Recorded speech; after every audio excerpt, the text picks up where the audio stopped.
ನಮಸ್ತೆ ಬಂಧುಗಳೇ, ನಾನು KRS ಪಕ್ಷದಿಂದ ರಾಜ್ಯ ಕಾರ್ಯನಿರ್ವಾಹಕ ಸಮಿತಿ ಸದಸ್ಯ. ಇವತ್ತು ನಾವು ಸೊರಬ ತಾಲೂಕು ಆನವಟ್ಟಿ ಸಮುದಾಯ ಆರೋಗ್ಯ ಕೇಂದ್ರದ ಬಳಿ ಇದ್ದೇವೆ. ಈಗ ನನ್ನ ಹಿನ್ನೆಲೆಯಲ್ಲಿ ನೋಡ್ಬೋದು, ಸಮುದಾಯ ಆರೋಗ್ಯ ಕೇಂದ್ರ ಇದೆ ಮತ್ತು ಅದರ ಹಿಂಬದಿನಲ್ಲಿ ಪ್ರಧಾನಮಂತ್ರಿಯ ಜನೌಷಧಿ ಕೇಂದ್ರ ಇದೆ. ಇತ್ತೀಚೆಗೆ ನಾನು ಜನೌಷಧಿ ಕೇಂದ್ರಕ್ಕೆ ಯಾವುದೋ ಮಾತ್ರೆ ತೊಗೊಳ್ಬೇಕು ಅಂತ ಭೇಟಿ ಮಾಡಿದಾಗ ಗ್ಲಿಮಿಪ್ರಮೈಡ್ ಮೆಟಮಾರ್ಫಿನ್ ಟ್ಯಾಬ್ಲೆಟ್ಸ್ ತೊಗೊಳಕ್ಕೆ ಬಂದಾಗ ಈ ಮಾತ್ರೆ ನಮ್ಮ ಕಚೇರಿಯಲ್ಲಿ ನಮ್ಮ ಇದು ಮೆಡಿಕಲ್ ಶಾಪಲ್ಲಿ ಸ್ಟಾಕ್ ಇಲ್ಲ. ಇಲ್ಲೇ ಮೋದಿ ಮೆಡಿಕಲ್ಸ್ ಅಂತ ಇದೆ, ಇಲ್ಲೇ ಚೌಡೇಶ್ವರಿ ದೇವಸ್ಥಾನ ಹತ್ರ, ಅಲ್ಲಿ ಹೋಗಿ ತಗೊಳ್ಳಿ ಅಂತ ಹೇಳಿದ್ರು. ನಮಗೇನು ಅನುಮಾನ ಬಂತಪ್ಪ ಅಂತಂದರೆ, ಇವರು ಜನೌಷಧಿ ಕೇಂದ್ರ ಸ್ಥಾಪನೆ ಆಗಿರೋದು ಬಡವರಿಗೆ ಮತ್ತು ನಿಲುಕದ ಮಾತ್ರೆಯನ್ನು ತಗೊಳ್ಳೋದಕ್ಕೆ ನಿಲುಕದೇ ಇರುವಂಥವ್ರಿಗೆ, ಅಶಕ್ತರಿಗೆ ಅತ್ಯಂತ ಕಡಿಮೆ ಬೆಲೆಯಲ್ಲಿ ಜೆನರಿಕ್ ಮೆಡಿಸನನ್ನು ಹೋದರೆ ಅತ್ಯಂತ ಕಡಿಮೆ ದಾಸ್ತಾನಿನಲ್ಲಿ ಕಡಿಮೆ ಬೆಲೆಯಲ್ಲಿ ಕೊಡ್ತಕ್ಕಂಥ ಉದ್ದೇಶಕ್ಕೆ ಸ್ಥಾಪನೆ ಆಗಿರುವಂಥ ಜನೌಷಧಿ ಕೇಂದ್ರ, ಆಯಿತಾ. ಈಗ ಇವರು ಬೇರೆ ಒಂದು ವ್ಯವಹಾರ ಇಟ್ಟುಕೊಂಡಿರ್ತಾರೆ, ಅಥವಾ ಮೋದಿ ಮೆಡಿಕಲ್ಸ್, ಅದು ಮೋದಿ ಅಂತಲೇ ಹೆಸರಿಟ್ಟಿದ್ದಾರೆ.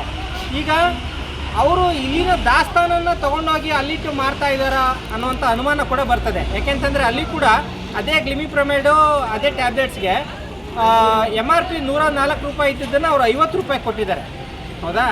ಹಾಗಾಗಿ ಇಲ್ಲಿರೋ ಮಾತ್ರೆಗಳನ್ನೇ ಅಲ್ಲಿ ಹೋಗಿ ದಾಸ್ತಾನು ಮಾಡ್ತಾ ಇರ್ತಾರೆ. ಈಗ ನಾವು ಇದ್ರ ಬಗ್ಗೆ ಈಗ ಅವ್ರು ಏನಾರು ತಕ್ಷಣ ಇದನ್ನ ಸಂಪೂರ್ಣ ವ್ಯವಹಾರ ನಿಲ್ಲಿಸಿ ನಮಗೆ ಮತ್ತೆ ಯಾವುದೇ ದೂರುಗಳು ಬರದೇ ಆದರೆ ನಾವು ಇದನ್ನು MOA ತೆಗೆಸ್ತೇವೆ. ಮೆಮೊರಂಡಮ್ ಆಫ್ ಅಗ್ರಿಮೆಂಟ್ ಏನಿದೆ, ಅಸೋಸಿಯೇಷನ್ ಏನಿದೆ, ಅದು ಏನು ಮಾಡ್ಕೊಂಡಿದ್ದಾರೋ ಅದು ಕ್ಯಾನ್ಸಲ್ ಆಗ್ತದೆ ಇದೇ ರೀತಿ ಮಾಡಿದ್ರೆ. ಈಗ ಸ್ಟಾಕ್ ಲಿಸ್ಟ್ ಕೇಳಿದ್ವಿ, ಅವತ್ತು ಅವ್ರು ಕೊಡಲಿಲ್ಲ ಸ್ಟಾಕ್ ಲಿಸ್ಟ್ ಏನಿದೆ ಏನು ಅಂತ ಹೇಳ್ಬಿಟ್ಟು. ಆದರೆ ಈ ಮುಂದಿನ ದಿನಗಳಲ್ಲಿ ಈಗ ಒಂದು ಅವಕಾಶ ಕೊಡ್ತೇವೆ, ಯಾಕಂದರೆ ತಪ್ಪು ಮಾಡ್ತಾರೆ, ದೊಡ್ಡ ದೊಡ್ಡ ರಾಜಕಾರಣಿಗಳು ಎಲ್ಲ ಸಗಣಿ ತಿನ್ನೋರೇ ಇದ್ದಾರೆ.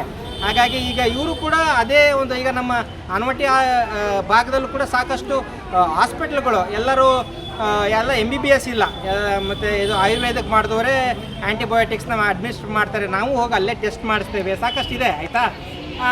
ಈ ಇವತ್ತಿನ ಜನಸಂಖ್ಯೆಗೆ ಆಸ್ಪತ್ರೆಗಳು ಇಲ್ಲ, ಆದರೆ ಆ ರೀತಿ ಕಾರಣಕ್ಕೆ ಆ ಥರದೊಂದು ವ್ಯವಸ್ಥೆ ಬೆಳ್ಕೊಂಡಿದೆ.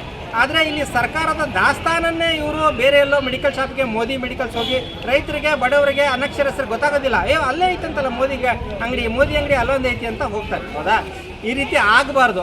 ಈಗ ಈ ವಿಡಿಯೋ ನೋಡಿ ಅವರು ಎಚ್ಚೆತ್ಕೊಂಡ್ರೆ ಸರಿ ಹೋಗ್ತದೆ, ಇಲ್ಲಾಂದರೆ ಅದಕ್ಕೆ ಖಂಡಿತವಾಗಿ ಕಾನೂನು ಕ್ರಮವನ್ನಂತೂ ಖಂಡಿತ ಜರುಗಿಸ್ತೇವೆ KRS ಪಕ್ಷದ ವತಿಯಿಂದ. ಧನ್ಯವಾದಗಳು.